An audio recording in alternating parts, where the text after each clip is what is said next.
Aiden's eyes opened slowly, the world around him blurry and unfamiliar. The air smelled faintly of dust and decay. He blinked a few times, rubbing his eyes, trying to clear the haze. When his vision finally sharpened, he found himself lying on a bed in a room he didn't recognize. The walls were cracked and the ceiling sagged, as if the building had been abandoned for years. He was in a small, dusty apartment, but everything seemed off. There was no sound, no noise, no life, just silence. Panic surged in his chest as he sat up quickly. He looked around, expecting to see other people, other survivors. But there was no one, just emptiness. The last thing he remembered was sitting in class a few days ago. It was normal, people were chatting, the teacher was teaching, and everything seemed fine. Then, everything changed. The plague had swept across the world faster than anyone had expected. The alien virus had spread quickly, killing nearly every human on Earth. It had targeted only humans, leaving the rest of the creatures unharmed. The world had descended into chaos. People tried to flee, tried to hide, but it was all in vain. It was only a matter of days before the planet was completely empty, as the virus eradicated humanity. That was what Aiden had been told anyway. He had been in quarantine when it happened. He hadn't even been in the middle of it. The government had isolated certain people to see if they would survive the virus. But it seemed that Aiden was the only one who had. He stood up and tried to make sense of his surroundings. The window was cracked, and through it, he could see the city beyond ruined. Buildings that had once stood tall and proud were now crumbling. Cars lay abandoned on the streets, some flipped over, others crushed under fallen debris. There was no movement. It felt like the end of the world. His thoughts were interrupted by a noise. A soft sound, creaking. It came from the other room.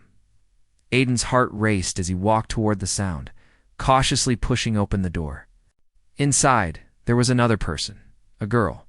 She was sitting on the floor, her knees hugged to her chest, her face hidden by her long, dark hair. She looked like she was in shock. Aiden didn't know what to do. He had never been good with people, especially strangers. He had spent most of his life in his own little world, focused on books and video games. But this was real. This was no video game. He had to do something. "Hey," he called softly, but the girl didn't react. She just sat there, unmoving. "Hello," Aiden said again, taking a step closer. The girl's head jerked up suddenly, her eyes wide with fear. She looked like she had been through hell. Her eyes were red, and her face was pale. She stared at Aiden for a moment, as if trying to figure out whether he was real or just another part of her nightmare. "Who are you?" she asked, her voice shaky, barely a whisper. I'm Aiden," he replied, his voice just as uncertain as hers. "I don't know what happened. I woke up here, and you were here too." The girl blinked, looking confused, but she didn't say anything for a long time. Finally, she spoke. "I'm Lyra," she said, her voice still trembling. I think we're the last ones. The last humans on Earth." Aiden didn't know how to respond. It didn't seem possible. But looking around the room, the empty city outside, the silence that hung in the air, he couldn't deny it. The world had ended. "I don't know what to do," Aiden admitted, sitting down on the floor opposite her. "I don't know what happened. How did we survive? Why are we still here?" Lyra looked down at her hands, her fingers curling into fists. "I don't know. I don't know why we're here either. But I'm not giving up. We can't be the only ones. There has to be more of us." Aiden wasn't so sure. He had heard about the government's last-ditch efforts to protect certain people.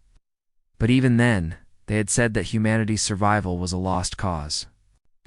But Lyra's words stirred something inside him, a spark of hope. "Even if it was small, maybe we can figure this out," he said, standing up again. "Maybe there's more to this than we realize."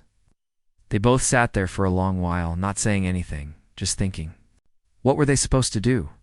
What was their purpose now, in a world where everyone else was gone? The silence stretched on. Finally, Lyra spoke again, this time with a sense of determination in her voice. "I think we need to find a way to rebuild, to repopulate. We're the only ones left. If we don't do something, humanity's gone for good. Aiden looked at her, surprised by her confidence. Rebuild? Repopulate? Was she serious? They were just two teenagers alone on an empty planet. It sounded impossible, but deep down Aiden knew that Lyra was right. If humanity was to survive, it had to be them. They were the last hope. The two of them set off into the world, searching for answers. They found old libraries, secret government bunkers, and hidden vaults of knowledge. The world had been left behind, but some things had been preserved information, technology and resources that might be able to help them. Lyra knew that they couldn't waste time. There was so much to learn, so much to figure out, and not much time to do it, as the days turned into weeks. They made their way through abandoned cities, searching for supplies. They found old books, machines that still worked, and even plants that had survived the plague. But the more they searched, the more they realized how much was missing. Humans had created so much in their time on Earth, but it had all been wiped out in an instant. Now, they had to pick up the pieces. One day, they stumbled across a research facility. It had been hidden away, buried beneath layers of rubble. Inside, they found a wealth of information research on the plague, the alien virus, and what had happened to the world. The answers were there, buried in the data. Waiting to be unlocked, Lyra spent hours going through the files, while Aiden scoured the lab for equipment. They found blueprints for the technology that might be able to help them restart humanity, but the task ahead seemed impossible. The biological process required for repopulation was ancient and complex. It wasn't something the teenagers should be able to do on their own. Still, they had no choice. They were all Earth had left. "We have to try," Lyra said, staring at the screen. "We don't have another option." Aiden nodded, his heart heavy. It seemed like too much. But for the first time in a long while, he felt something else. He felt purpose. They had been chosen. They were the last hope. As night fell, Aiden and Lyra looked out over the ruins of the city. The stars above were the same as they had always been. But the world below was changed forever. "This is just the beginning," Aiden said quietly, his voice filled with determination. Lyra smiled faintly, her eyes glinting with the same spark. "Yeah, it's just the beginning." And so, they set their plan in motion. Alone, with nothing but each other and the will to survive, they began the long journey of rebuilding a world that had been lost. Weeks had passed since Aiden and Lyra had discovered the research facility deep in the ruins of the city. It felt like time had lost all meaning. The sun rose and set, but every day blended into the next. The world they knew was gone. All that remained was this quiet, empty Earth. And the two of them, two teenagers who had never imagined they would be carrying the future of humanity on their shoulders. Aiden sat at a makeshift desk in the small shelter they had found. Poring over the data they had recovered from the research facility, he stared at the computer screen, trying to understand the complex biological processes that could bring human life back to the planet. The more he studied, the more overwhelming it all seemed. The process was old, complicated, and full of unknowns. It wasn't something he had learned about in school. But he knew that if there was any chance for humanity to survive, he and Lyra had to figure it out. Across the room, Lyra was assembling a small solar-powered generator. She had become the practical one. While Aiden focused on the science, Lyra handled the tools, the repairs, and the day-to-day survival. She was good at it. She had a natural talent for making things work, even in a world where so much was broken. "We need more supplies," Lyra said as she tightened a bolt on the generator. "Food's running low, and we need more materials for the project. If we're going to do this, we need to find more of everything." Aiden didn't look up from the screen. He knew Lyra was right. They had barely enough food to last another few weeks. The resources they had gathered so far wouldn't be enough to support the kind of work they needed to do. They needed more tools, more books, more research, and most importantly, more hope. "I know," Aiden said quietly, rubbing his eyes. "I'll go out tomorrow. I'll find what we need." Lyra nodded, but there was a hint of worry in her eyes. She wasn't sure if they had the time. They had already spent weeks searching for answers, and every day that passed seemed to bring them closer to the edge. It wasn't just the lack of resources that was worrying her. It was the constant fear that the alien forces that had caused the plague might still be out there, watching. They had never seen the aliens directly, but the destruction they had left behind was impossible to ignore. The two of them had been careful to avoid any obvious signs of life from other survivors. They had learned that caution was essential in this new world. Any wrong move, any slip-up, could draw attention. They didn't know who or what might still be out there. The next morning, Aiden prepared to leave. He grabbed his bag, filled it with empty containers for supplies, and checked his map of the nearby areas. The cities had been abandoned, but there were still places that might have something useful. He didn't like the idea of leaving Lyra alone, but she insisted that someone had to go. "I'll be fine," she reassured him. "Just be careful, and come back soon." Aiden nodded, his stomach twisting with nerves. He had always been the quiet type, more comfortable behind a screen than out in the world. But now, he had no choice. He had to be brave for Lyra, for humanity, as Aiden walked through the deserted streets. The weight of his mission pressed down on him. The once bustling city was now a ghost town. Cars were overturned, trees grew wild in the cracks of the sidewalks, and buildings stood as hollow shells of their former selves. It was hard to believe that just a few months ago this place had been full of life. Now, it was a silent monument to humanity's downfall. He passed through the ruins of a shopping mall, its glass doors shattered. Inside, the shelves were empty, but there was one store that had caught his attention. It was an electronics store, and the door had been left slightly ajar. Aiden hesitated for a moment before pushing it open. Inside, the store was dark, but there were still rows of electronics on the shelves, untouched. This could be what he needed: parts for their generator tools. It's anything that could help them move forward. He carefully began to sift through the items, picking up pieces of equipment that seemed useful. A few old laptops, some batteries, and a stack of power cords. It wasn't much, but it was a start as Aiden gathered the supplies. He heard a sound of rustling noise coming from the back of the store. His heart skipped a beat.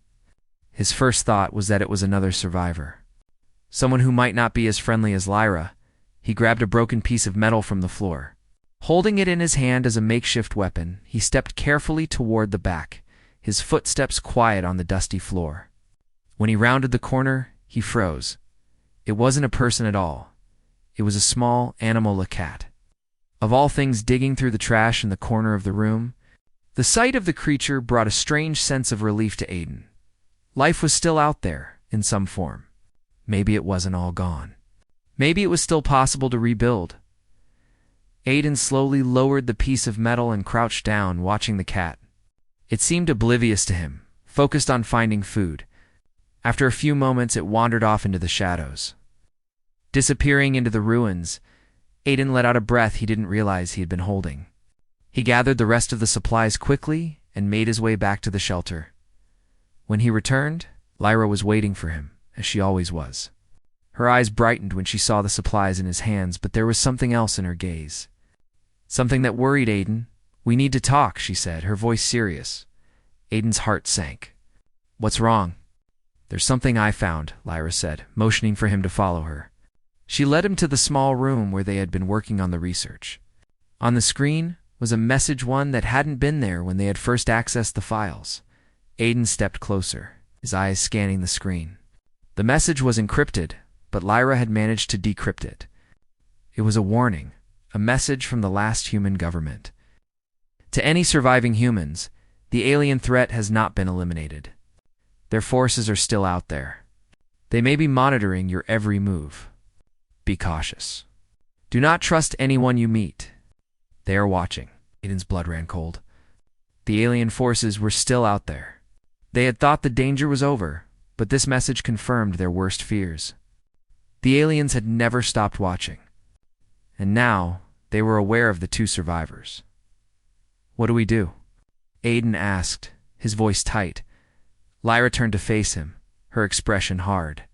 "We keep going. We can't stop now. If they're watching, we have to be smarter than them. We have to finish what we started." Aiden nodded. The message had made him feel small, vulnerable. But Lyra was right. They couldn't afford to give up.